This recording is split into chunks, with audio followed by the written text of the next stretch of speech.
12 करोड़ रुपए से ज्यादा की संपत्ति, म्यूचुअल फंड में करोड़ों का निवेश, 1.25 करोड़ रुपए की कीमत का सोना, 7.41 करोड़ रुपए की अचल संपत्ति और 70 करोड़ से ज्यादा का बकाया टैक्स। ये प्रियंका गांधी वाड्रा का हलफनामा है।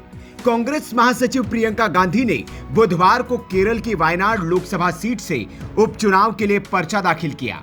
इसी दौरान जो उन्होंने नामांकन फॉर्म के साथ अपनी संपत्ति की जानकारी दी वो हैरान करने वाली है और उसके सामने आते ही प्रियंका और राहुल दोनों को विपक्षी दलों के नेताओं के साथ ही आम जनता भी घेर रही है। दरअसल प्रियंका ने हलफनामे में जो कुल संपत्ति बताई है उसी पर विवाद है। प्रियंका गांधी के हलफनामे के मुताबिक उनके और उनके पति रॉबर्ट वाड्रा के पास कुल 88 करोड़ रुपए की संपत्ति है, लेकिन दोनों पर इनकम टैक्स विभाग का लगभग 78.5 करोड़ रुपए का इनकम टैक्स भी बाकी है, जो उनकी घोषित संपत्ति से थोड़ा ही कम है। हालांकि इसको लेकर उन पर मुकदमे भी चल रहे हैं। इशू को लेकर अब प्रियंका विपक्षी पार्टियों के निशाने पर आ गई है। बीजेपी प्रवक्ता गौरव भाटिया ने इस हलफनामे को शेयर करते हुए लिखा है, दलाल नकली गांधी परिवार डीएनजीपी जीजाजी की दलाली की कमाई अब सामने आ रही है। प्रियंका गांधी वाड्रा का हलफनामा, 75 करोड़ का टैक्स विवाद और अघोषित आय। प्रियंका गांधी कोई कारोबार या नौकरी नहीं कर रही है, तो ये पैसा भारत को बेचकर कमाया। वहीं अजय आलोक ने भी एक्स पर लिखा है, ये राहुल भाईजान की बहन प्रियंका गांधी का चुनावी हलफनामा है। मात्र 78 करोड़ देने हैं इनको इनकम टैक्स डिपार्टमेंट को, जिसके लिए अपील की गई है।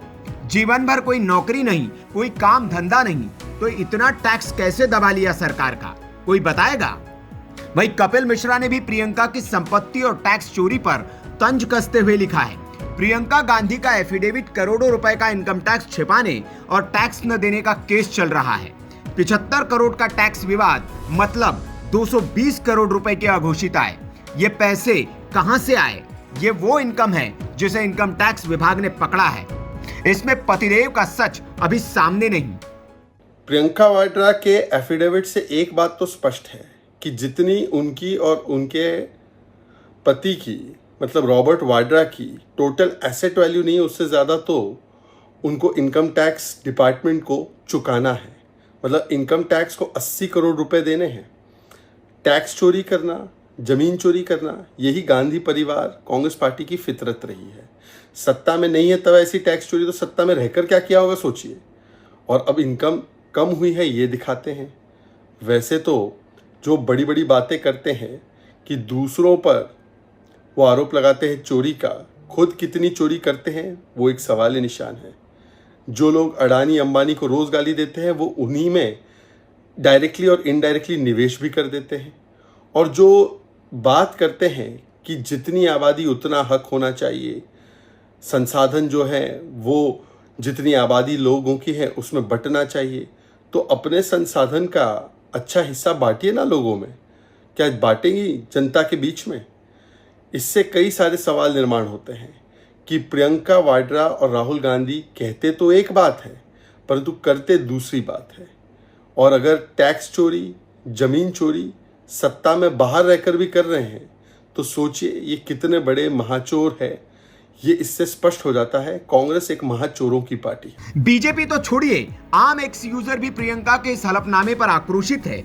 एक यूजर ने लिखा, प्रियंका गांधी एक धोखेबाज है, उसके खिलाफ आयकर दंड देयता के रूप में लगभग 80 करोड़ रुपए बकाया है और ये भाई बहन अडानी अंबानी को जाने क्या क्या बोलते रहते हैं और किसी हिंदू पर भरोसा नहीं करते। नामांकन दाखिल करने के लिए एक मुस्लिम वकील को रखा है। जागो हिंदुओं जागो। वहीं दूसरे यूजर ने लिखा, वायनाड से नामांकन करते हुए प्रियंका गांधी जी ने अपने शपथ पत्र में बताया है कि इनकम टैक्स विभाग का उन पर 80 करोड़ रुपए निकलता है। वैसे बिजनेस क्या है? देश को सब कुछ दान कर देने वाले त्यागी परिवार के पास इतना धन किस प्रकार से आता है? और ये तो व्हाइट है, ब्लैक का सोचो। एक्स पर ऐसे तमाम कमेंट्स और पोस्ट की बाढ़ आ गई है जिसमें लोग प्रियंका गांधी को संपत्ति छिपाने और आयकर न भरने के लिए उन्हें कोस रहे हैं। सवाल पूछ रहे हैं कि प्रियंका गांधी के पति रॉबर्ट वाड्रा ने इनकम टैक्स की बड़ी रकम क्यों दबा रखी है। आपको बता दें कि हलफनामे के मुताबिक 2010-11 के बाद से 20-21 तक का इनकम टैक्स ही नहीं भरा है, यानी वो लगभग 12 सालों का इनकम टैक्स जमा नहीं किया है। यही रकम लगभग 78.5 करोड़ रुपए तक पहुंच चुकी है और इसी पर बवाल हो रहा है। अब सवाल ये कि प्रियंका और उनके पति ये रकम क्यों नहीं भर रहे हैं और क्यों वे सरकार को टैक्स नहीं देना चाहते हैं। Bureau report, VK news.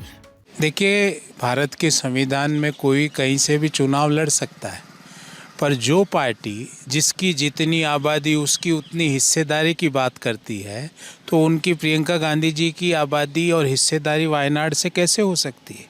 क्या वायनाड में प्रियंका गांधी जी की हिस्सेदारी ज़्यादा है? उन्होंने क्या आज तक अपने जीवन में 48 घंटे भी वायनाड में बिताए हैं?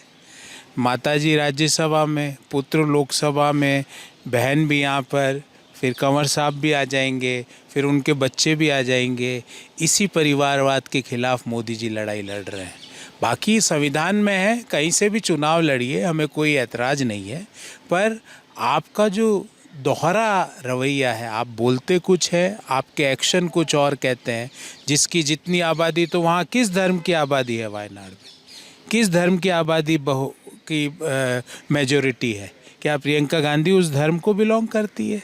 देश को बताएं प्रियंका गांधी जी। बाकी जो चुनाव लड़ना चाहे, संविधान में व्यवस्था है, लड़ सकते। वीके न्यूज़, राष्ट्र के नाम।